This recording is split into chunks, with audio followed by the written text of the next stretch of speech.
परमेश्वर पिता का और उसके पुत्र हमारे उद्धारकर्ता प्रभु यीशु मसीह का धन्यवाद हो।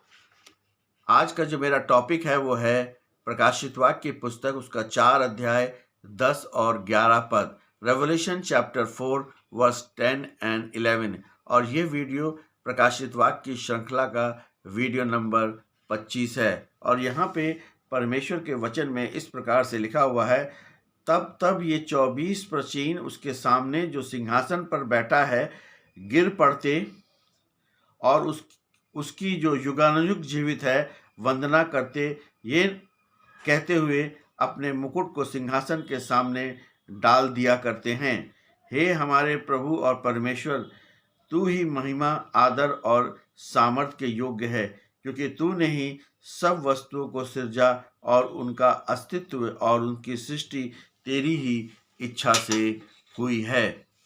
ये स्थान वो स्थान है जहाँ स्वर्ग की आराधना अपने चरम पर पहुँचती है और यहाँ स्वर्ग के 24 प्राचीन अपने मुकुटों को परमेश्वर के सिंहासन के सामने डाल देते हैं। 24 प्राचीनों का दंडवत करना, गिर पड़ना या पूर्ण समर्पण और विनम्रता का प्रतीक है। स्वर्ग की सबसे ऊंची श्रेणी के अधिकारी भी परमेश्वर की उपस्थिति में स्वयं को शून्य महसूस करते हैं। यह दर्शाता है कि परमेश्वर की महिमा के सामने कोई भी पद या प्रतिष्ठा मायने नहीं रखता है।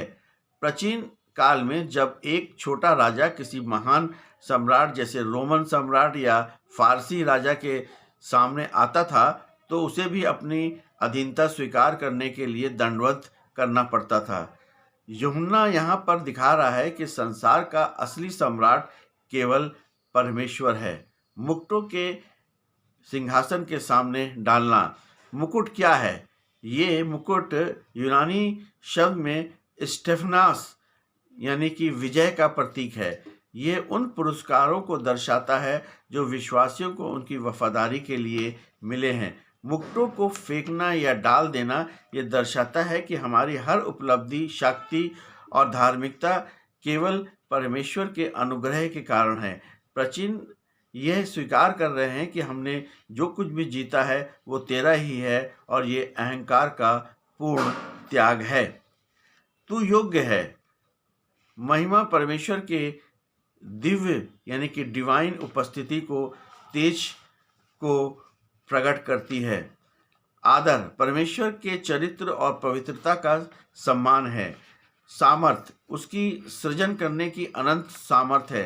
उस समय के मसीही लोग रोमन सम्राट डोमिटियन के शासन में थे, जो खुद को अपना प्रभु और ईश्वर कहलाना पसंद करता था। यूहन्ना ने जानबूझकर वही उपाधि, हे हमारे प्रभु और परमेश्वर, सच्चे परमेश्वर के लिए इस्तेमाल की, जो कि यह घोषणा थी कि सम्राट एक ढोंग है और केवल परमेश्वर ही आराधना के योग्य है। तेरी ही इच्छा से ये वचन बहुत ही आत्मिक है और सृष्टि का अस्तित्व संयोग नहीं है। बाइबल के अनुसार संसार इसलिए मौजूद है क्योंकि परमेश्वर ने उसे चाहा है। इसका अर्थ है कि आपका और मेरा जीवन भी किसी दुर्घटना का परिणाम नहीं है, बल्कि परमेश्वर की एक विशिष्ट योजना और आनंद के लिए बनाया गया है। 24 प्राचीन पुराने और नए नियम के सभी विश्वासियों, 12 गोत्र और 12 प्रेरित इसका प्रतिनिधित्व करते हैं। मुकुट को पहनना अपनी सफलता का श्रेय परमेश्वर को देना है और घमंड का त्याग करना है। हमें ये स्वीकार करना है कि हमारा अस्तित्व और उद्देश्य केवल परमेश्वर में है। स्वर्ग की असली आराधना केवल गीत गाना नहीं, बल्कि अपने अधिकारों, अपनी सफलताओं और स्वयं के अहंकार को परमेश्वर के चरणों पर समर्पित कर देना है। जब हम अपनी उपलब्धियों यानी मुकुटों को उसकी वेदी पर रखते हैं, तभी हम सही अर्थों में उसकी महिमा कर पाते हैं।